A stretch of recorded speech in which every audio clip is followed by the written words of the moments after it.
Doctor Luis Carlos Ugalde, gracias como siempre. Gracias. Gracias, buen día. Está en la línea Rafael Archondo, él es periodista boliviano. Con él hablamos el 20 de junio del año pasado porque, bueno, pues lo más parecido a lo que hicimos, bueno, a lo que se hizo ayer en México con el Poder Judicial, pues lo veíamos en Bolivia, aunque tiene sus diferencias. Entiendo, querido Rafael, ¿cómo estás? Buenos días. Que en Bolivia no se vota todo el Poder Judicial, sino las vacantes, ¿no? Algo me habías comentado cuando hablamos hace 8 meses, un poquito, más o menos, un poquito más. Sí, correctamente, Azucena. Efectivamente, el 15 de diciembre del año pasado, ya no lo pudimos conversar contigo, hubo la tercera elección judicial en Bolivia. Se realizó por tercera vez esta elección y para darte un dato muy preciso para que podamos compararlo con México, en esa ocasión, que fueron elecciones judiciales parciales, porque algunos de los cargos no fueron llevados a elección por una serie de problemas legales, fueron elegidos 19 magistrados, nada más, en todo el país 19. Esa es la cantidad, digamos, y también es el grado, digamos, de complejidad, ¿no? Muy diferente a lo que vivimos ayer domingo. Por ejemplo, a mí me tocó votar, porque también soy mexicano. Ajá. Me tocó votar 57 veces, ¿no? O sea, 56 veces, perdón, es decir, ¿Ayer? emití 56 votos, ¿no? Que fueron las 9 boletas que nos entregaban en la Ciudad de México. Entonces, esa es la diferencia central, es decir, a mí en México me tocó votar por 56 candidatos y en Bolivia no fueron más de 19. ¿Te parece un método más complicado el de México que lo que han vivido en Bolivia? El de México es francamente el más complicado del mundo. Yo creo que ningún elector en el mundo ha tenido un desafío como el que tuvimos ayer. Claro. Tener 9 boletas, tratar de dilucidar entre tantos nombres. La primera boleta solamente, la de la Suprema Corte, pues tenía 34 nombres. Me parece un desafío muy complejo.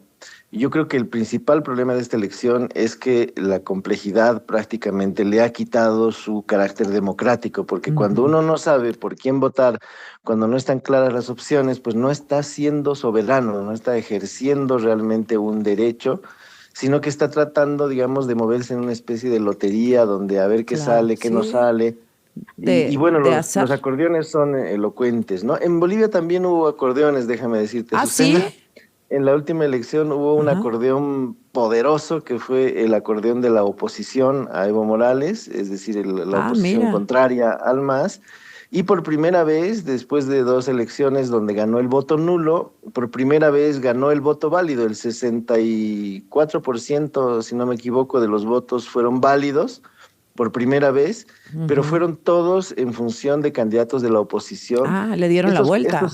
Estos candidatos lograron entrar a la boleta porque el gobierno ya no tenía mayoría parlamentaria. Entonces no hubo más remedio que incorporar candidatos opositores y de alguna manera pasó en Bolivia lo que acaba de comentar el señor Ugalde, es decir, de pronto la elección misma definió en favor de alguien que mostraba, digamos, credenciales diferentes, alternativas. Y entonces sí se produjo una especie de opción, ¿no? Opción válida para escoger. Entonces, de alguna manera, el electorado también pudo por primera vez en Bolivia dirimir. Oye, a Rafael, déjame preguntarte, ¿desde cuándo tienen ustedes en Bolivia este ejercicio de elección del Poder Judicial? La elección, la primera, el 2009 se aprobó la nueva Constitución, el 2011 fue la primera elección judicial, el 2017 fue la segunda y el año pasado, 2024, fue la tercera elección judicial. Ahora, el contexto, ¿el voto en Bolivia es obligatorio? Sí, es obligatorio. Correctamente. El voto en Bolivia es obligatorio. Eso marca una diferencia muy grande con respecto a México, es decir, ese 13%, que creo que son 13 o 12 millones de personas. En Bolivia solamente hay 11 millones de habitantes, entonces el padrón electoral es mucho más pequeño. Y entonces como la gente tiene que votar, porque si no recibe una sanción, pues se producen este tipo de estampidas electorales, ¿no? Es decir, la gente fue muy enojada a votar en 2011 y 2017. En realidad, con sus votos le dijo a las autoridades que no estaba de acuerdo con que se le entregara esa posibilidad de decidir. Y anulándolo. Finalmente, pues hubo anulándolo.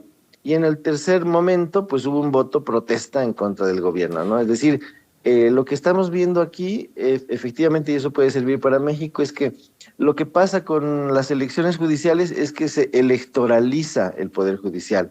Es decir, las variables que antes eran solo para los partidos, de pronto pasan a formar parte del patrimonio de los jueces. Correcto. A ver, ¿cuántos votos nulos, más o menos porcentaje 2011-2017? 60% en 2011 ¿Sí? y 67% en 2017. O sea, un verdadero fiasco. Ajá. Hubo jueces que fueron elegidos con el 2% de los votos, Claro. Imagínate. Y en el Porque, 2000, claro, sí, dime. los designaron porque pues esos eran los votos que había, ¿no? Pero realmente completamente ilegítimos los elegidos. 2011-2017 todavía muy cercanos al poder.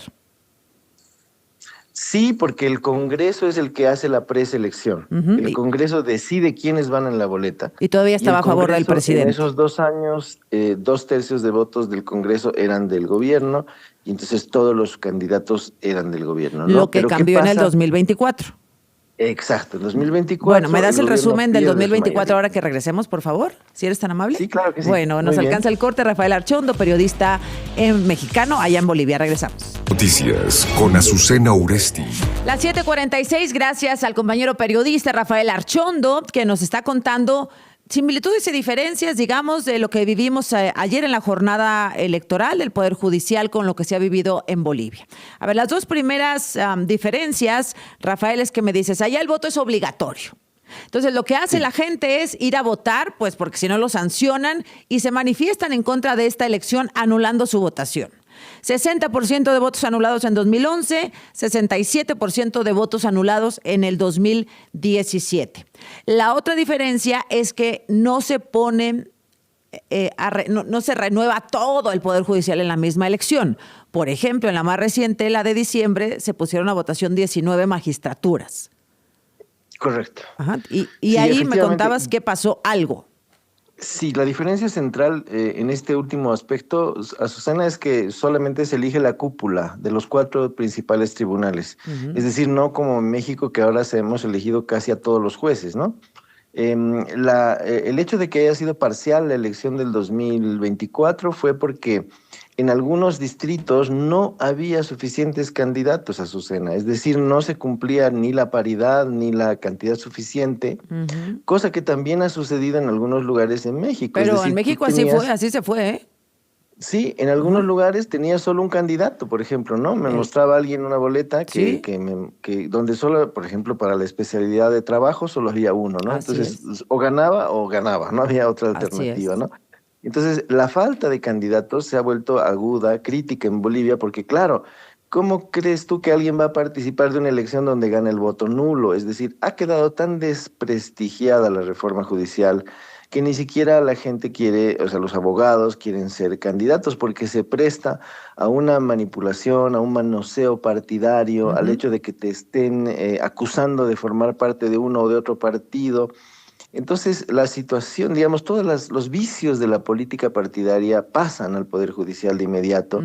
Y entonces lo que tienes son partidos judiciales que actúan además en función de una reelección, en la posibilidad de volver a acceder al cargo, y cuyas sentencias están de alguna manera digitadas desde los partidos, ¿no? Entonces, creo que la principal falla de esta idea es básicamente esa, que te lleva a una electoralización, ¿no? En el 2024, ¿cuál fue el nivel de abstención? ¿O de votos nulos? No, fue normal en algunas regiones donde, por ejemplo, Evo Morales todavía tiene apoyo. Fíjate que en 2024 Evo Morales rechazó la elección judicial. Ah, no me digas. A pesar de que él la impuso, pero claro, como había candidatos en la boleta que no eran de su partido, entonces muchos seguidores de Evo Morales votaron también nulo.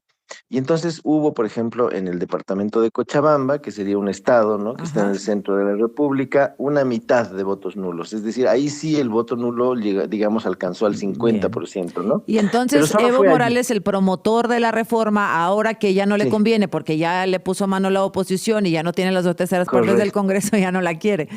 Los absurdos. Exactamente. Mira, bueno. O sea, se convierte en un asunto En un arma estrictamente de poder. político, Así es, ¿no? O sea, así es. nadie está discutiendo sobre justicia cuando va a votar. Todo el mundo está pensando de qué partido es, Correcto. o a qué grupo juega, o a qué interés juega, y entonces ese es el grave problema, en realidad, lo que ha pasado en Bolivia. Pues acá Y es muy difícil 87% cambiar. decidió no ir a votar. Eso es un montón.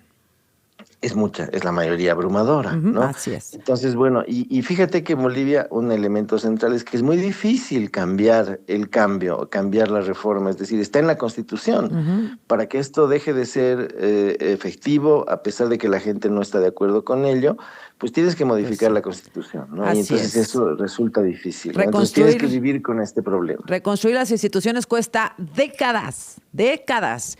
Y destruirlas, pues en este caso costó un sexenio, en el caso de México, el sexenio pasado. Rafael, gracias. Correcto. Como siempre. Un abrazo, Susana. Gracias. La A tus órdenes. gracias. La presidenta Claudia Sheinbaum habló de la jornada de ayer.